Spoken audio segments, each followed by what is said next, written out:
Una de las encomiendas que tiene la conferencia anual de IFATCA en este congreso que celebra en Gran Canaria entre los días 5 y 9 de mayo es supervisar algunas cuestiones técnicas relativas sobre todo a la vigilancia de los aviones, asuntos que atañen a la seguridad.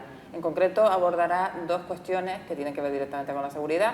Una de ellas es los sistemas de vigilancia para tener localizados a los aviones, algo que está absolutamente de actualidad a propósito o a partir de la desaparición del vuelo de Malaysia Airlines, y el otro tiene que ver con las reservas de combustible que deben llevar las aeronaves.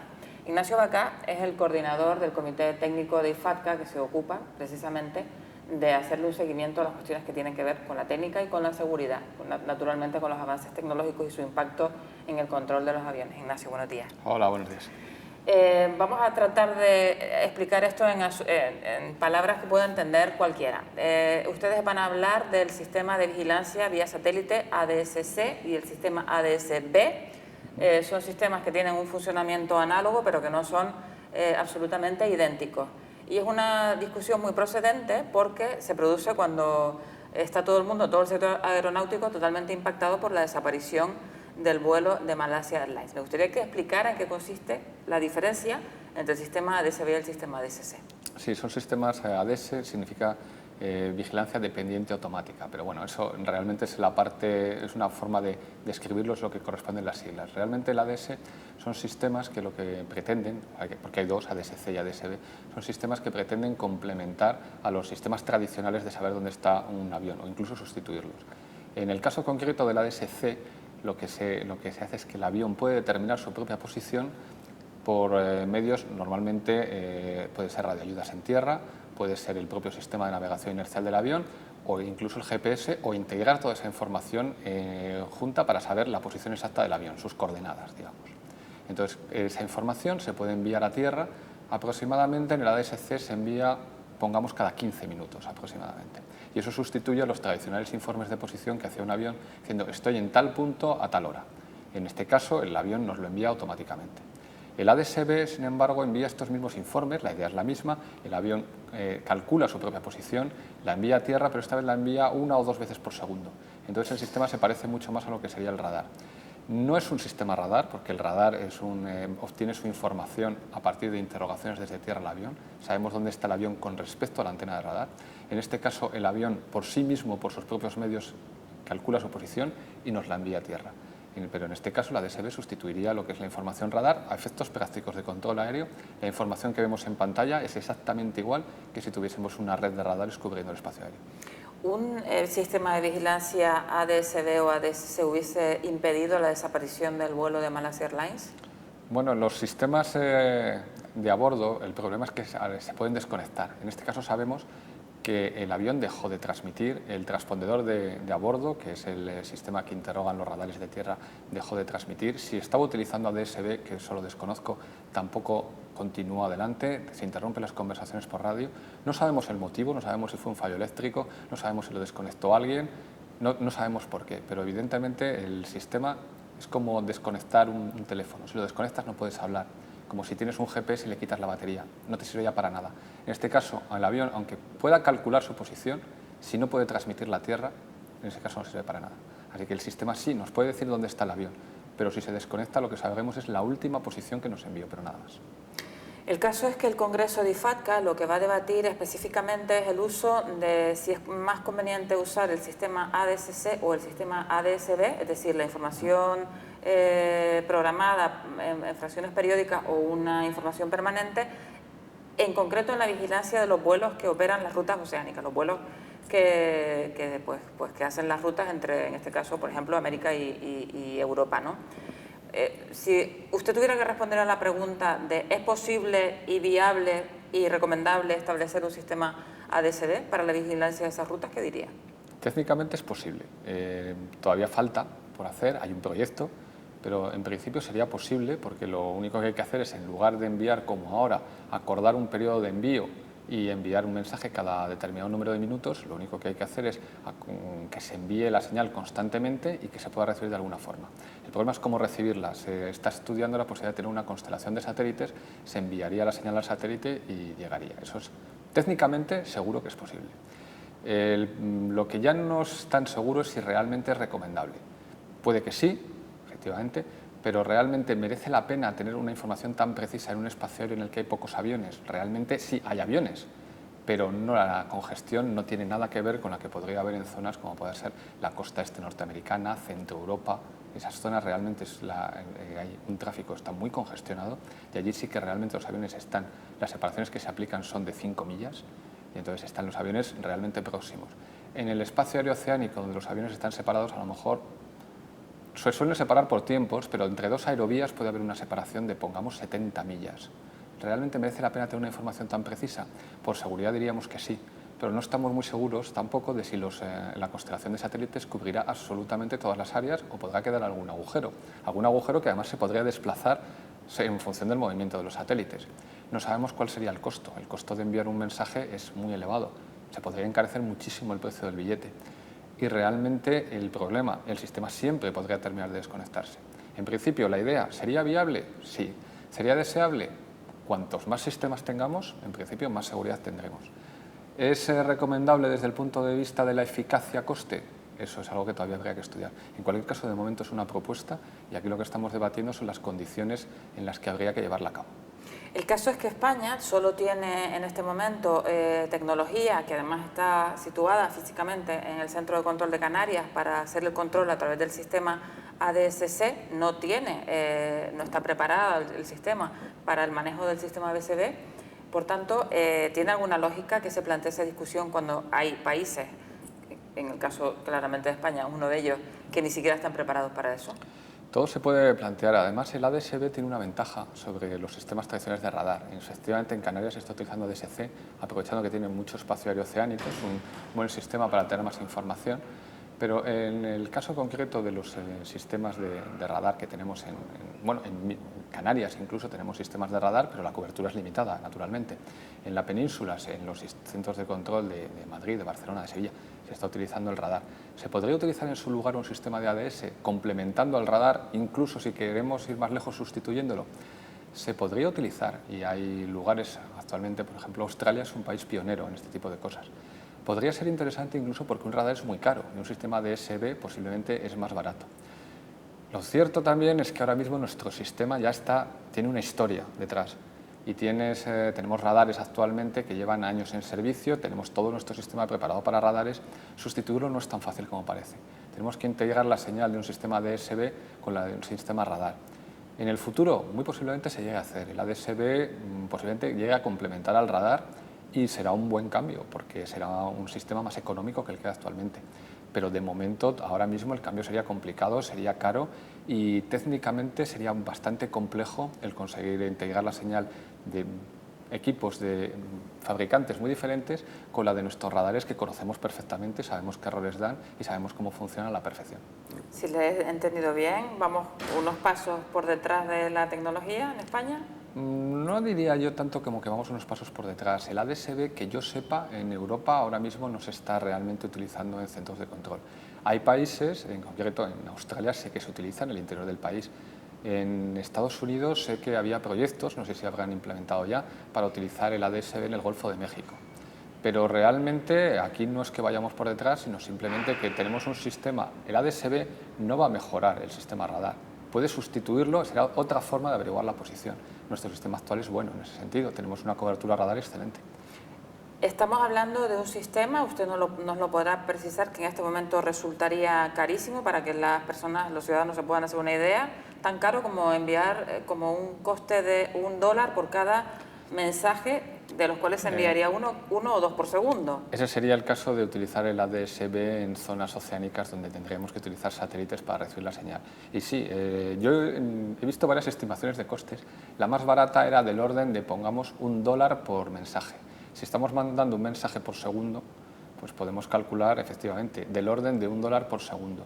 En un vuelo oceánico eso podría ser un coste muy, muy alto. Vamos a hablar del orden, tirando por lo bajo, de $30.000, $40.000 en un vuelo. Si lo dividimos entre los, pongamos, 200, 250 pasajeros de un avión, el billete se podría encarecer mucho. Entonces realmente hay que estudiarlo detenidamente porque los sistemas actuales que tenemos dan la información de dónde está el avión con mucha precisión. Sí que es cierto, no la dan constantemente, pero tener la información de dónde está el avión cada 15 o 20 minutos en el océano es una información bastante buena. Bueno, de hecho dicen los controladores aéreos del Centro de Control de Canarias, que son los que pueden conocer los datos del ADSC, que hubo un punto de inflexión respecto a la instalación de ese sistema en los aviones a partir del momento en que se produce el accidente del avión de Air France que cayó en el Atlántico en la ruta Río-París. Es decir, que alguna efectividad real y directa sí que le den las compañías, pese al precio, estamos hablando de un precio diferente, sí, en la vigilancia de las rutas oceánicas. Sí, pero en este caso hablamos de ADS-C, y el ADS-C se puede enviar la señal, si no me equivoco, hay dos medios. Uno es por frecuencias de HF, lo que los aficionados a la radio conocen como la onda corta, y la segunda forma sería mediante un enlace satélite. Aunque empleáramos un enlace satélite, estamos hablando ahora del orden de unos 3 o 4 mensajes por hora. Unos $3 por hora, eso es perfectamente asumible, es el chocolate del loro en el precio del billete. Sin embargo, en el otro caso sería muy caro. Es normal que se piense en implantarlo en toda la flota a partir del accidente de Air France, pero sí que es cierto que no dependeríamos del informe del piloto, esto se hace automáticamente, siempre es un sistema que lo complementa y realmente los aviones actuales con la tecnología que llevan parece como que es un sistema que para un avión que va a hacer regularmente vuelos oceánicos no creo que el coste sea muy alto, pero aquí lo cierto es que me estoy metiendo en el terreno de las aerolíneas, que posiblemente algún gestor de aerolíneas pueda informar mucho mejor de cuál es el coste real de implantar un sistema. Lo cierto es que el accidente del Air France, más allá de la vigilancia de posición de los aviones, hizo aflorar alguna información también sobre las complicaciones que representa la ruta en sí, la presencia de una especie de, vamos a llamar, los franceses le llaman caldero negro, es una zona de convergencia meteorológica con unas características muy singulares que dificultan la navegación. Me gustaría que usted nos explicara en qué consiste.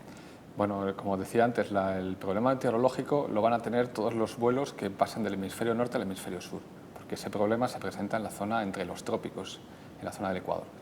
Entonces ahí siempre van a tener problemas de tormentas, de turbulencia, siempre existe la posibilidad de encontrarlo. En el caso del vuelo del Air France se dan además unas circunstancias muy curiosas. Al leer el informe hay una frase que a mí me llamó muchísimo la atención, es que se menciona que la tecnología, nos estamos haciendo tan dependientes de la tecnología, que el informe dice que se ha detectado que los pilotos en cierto sentido están perdiendo la habilidad básica de volar el avión. Es decir, simplemente el volar a mano, algo tan sencillo como eso. Y en este caso el problema es que casi todo se hace automáticamente. El piloto ya cuando tiene que, si le decimos que ponga un rumbo, ya no toma la palanca, empieza a virar, vigila la brújula, eso ya no lo necesita. Gira una rueda, selecciona el rumbo, el avión lo hace todo. Entonces el piloto pasa a ser un poco un gestor de sistemas. El problema en este caso es que cuando los sistemas automáticos al detectar informaciones contradictorias se desconectan, de pronto el piloto se encuentra con el control del avión otra vez y siempre por sorpresa. Y si el avión se lo ha pasado es porque siempre es una situación conflictiva. Es un poco como si tuviéramos un coche que fuera automáticamente y de pronto en un punto determinado el coche nos devolviera el control. De entrada nos cogería por sorpresa y diríamos qué pasa aquí, y si es en una recta tenemos suerte, pero si justo 100 metros más adelante hay una curva, las probabilidades que tenemos de no ser capaces de reaccionar a tiempo son altas. En cierto sentido es lo que ocurrió en el vuelo de Air France. Usted ha presentado también ante el Congreso un informe sobre los mínimos de combustible que deben llevar los aviones. ¿Para decir qué, señor Baca? Porque ha habido algunos cambios en la reglamentación internacional. En concreto, desde el año 2012 hay una enmienda, la anexo 6 de OACI. Básicamente OACI es la Organización de Aviación Civil Internacional. Se encarga de hacer las grandes regulaciones que luego deben implementar los estados para tener una coordinación internacional. En este caso, lo que se ha hecho, ha habido dos cambios muy interesantes en el anexo 6 con respecto al combustible. El primero de ellos es que ya el piloto, si un piloto tiene que declarar emergencia por falta de combustible, ahora ya no queda a su propia discreción cuándo hacerlo. Ahora ya hay un momento muy determinado en que tiene que hacerlo. A los aviones se les dice que hay una cantidad de combustible, se llama la reserva final de combustible, que tiene que proteger a toda costa. El avión cuando aterrice tiene que tener esa cantidad de combustible a bordo. Si los cálculos demuestran que la cantidad de combustible va a ser menor, en ese caso el piloto está obligado a declarar emergencia. Ahora ya sabemos, entonces, cuando un piloto declara emergencia, ya tenemos una estimación de cuánto combustible tiene a bordo. El segundo cambio es que se ha creado algo nuevo que se llama el combustible mínimo, minimum fuel lo llaman. Si un piloto dice que está en esa situación, lo que quiere decir es que de momento siguiendo todas las autorizaciones que le han dado, va a aterrizar normalmente con el combustible necesario, pero que cualquier demora le podría llevar a quemar más del que él calcula y entonces a tener que declarar emergencia. Es un aviso a tierra para que si hay cualquier imprevisto, por favor se lo comuniquen cuanto antes. Esto es algo que es muy nuevo y que todavía hay mucha gente que no conoce adecuadamente y que pensábamos que era muy conveniente darle difusión. Naturalmente hay muchísima polémica respecto a las reservas de combustible. Se han puesto de moda también a partir de las supuestas prácticas de alguna determinada compañía de bajo coste que supuestamente obliga a los pilotos a volar con el mínimo imprescindible de combustible para forzar luego el funcionamiento de la maquinaria para exigir aterrizajes de manera preferente. ¿Eso es una leyenda? ¿Forma parte de la realidad? ¿Se ha visto aumentada por, digamos, cierta antipatía del sector a una determinada compañía o realmente es la práctica habitual? Pues esto, volvemos a lo de antes. Es muy difícil saberlo porque para eso realmente habría que saber exactamente qué combustible pone cada aeronave y si realmente se atienden a las prácticas. Sí que es cierto que el ambiente actual es de una competencia feroz entre aerolíneas y es normal que estén intentando apurar lo posible. Cuanto menos combustible haya en el avión, menos pesa el avión y por lo tanto menos gasta. Es una curiosa paradoja. Cuanto menos combustible cargamos, menos consumimos. Entonces, lo que es natural, hasta cierto punto, es que se intente reducir la cantidad. ¿Hasta qué extremo? Bueno, aquí lo que sí que parece que ha habido muchos pilotos que se han quejado de que una de las posibilidades que ellos tienen siempre es incrementar a discreción la cantidad de combustible que hay. Ellos tienen que poner un mínimo y luego, si lo consideran oportuno, podrían aumentar la cantidad de combustible. Esto ahora mismo muchos pilotos han dicho que reciben presiones para no echar ni un kilo más. Entonces estaríamos ya empezando a ajustar. El que alguna compañía pueda poner menos combustible recomendado, a mí me parece ya una acusación un tanto seria para hacerla alegremente. Si existen sospechas, existen medios para comprobarlo. Al llegar a un aeródromo se puede pedir a una persona que está allí, que se llama el ejecutivo de servicio, que compruebe el combustible que tiene el avión al aterrizar. Eso se puede hacer y si se demostrara que una compañía está haciendo prácticas fraudulentas, se les podría sancionar. El que tengan las compañías ese tipo, que hagan prácticas más o menos agresivas, si están dentro de la ley es correcto, pero sí que es cierto que a veces da la impresión de que se está apurando mucho en un ambiente de competencia feroz. Otra cosa es que la reglamentación, que se esté jugando, digamos que si nos estemos saliendo del reglamento o estemos jugando apurando al máximo. ¿Puede darse la circunstancia también de que la compañía apure las reservas, apure al piloto o presione al piloto para evitar que lleven más reserva de la que considera recomendable la compañía y que determinadas circunstancias sobrevenidas, por ejemplo, una meteorología adversa, puedan colocar de hecho a los aviones? ¿Algún caso Sí.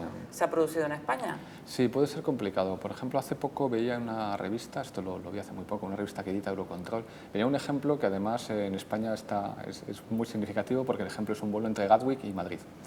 Y un vuelo Londres-Madrid ponía, para poner un ejemplo, la diferencia que hay entre que en Madrid haya viento del norte o del sur, puede ser que esté la pista 18 o la pista 32, y en ese caso la diferencia de combustible que tienen que cargar al principio es de unos 400 kilos, es una cantidad significativa. Y si naturalmente el avión está en vuelo y una vez en vuelo le dicen que en Barajas han tenido que cambiar de pista, el piloto se va a encontrar con que ha puesto bastante menos combustible del que realmente le va a hacer falta. También tienen combustible para contingencias que puedan ocurrir en el aire y eso ya no es parte de la reserva de la que hablábamos antes, sino simplemente por si acaso. Pero si tenemos el piloto ha calculado volar a 39.000 pies y por la razón que sea, porque hay mucho congestión aérea, tiene que volar a 35.000, pues es posible que la cantidad de combustible, la diferencia de consumo sea de unos 100 kilos también. Entonces, poco a poco esto va sumando. Supongamos que hay mala meteorología por el camino y tiene que desviarse. Está incrementando el vuelo. Todo eso puede hacer que cuando llegue al aeropuerto de destino, todo ese combustible que él preveía para circunstancias adversas, tener que desviarse a un aeropuerto alternativo, etcétera, lo haya ido quemando en el aire por otros motivos totalmente distintos. Y entonces, cuando llega, a lo mejor tiene que decir, tenemos poco combustible, no podemos hacer muchas esperas. Sería situación de minimum fuel.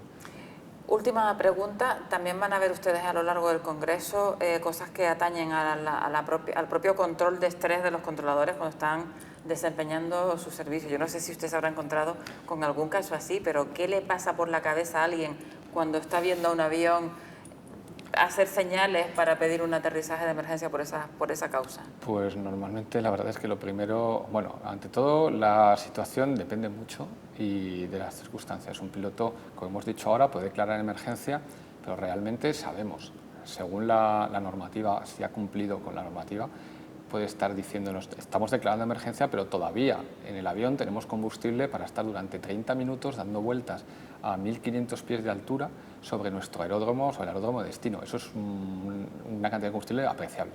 Entonces, efectivamente, no queda mucho tiempo, pero hay tiempo. Dependiendo de las circunstancias, de lo que nos transmita el piloto, la cosa, por supuesto, puede ser mucho más o menos complicada.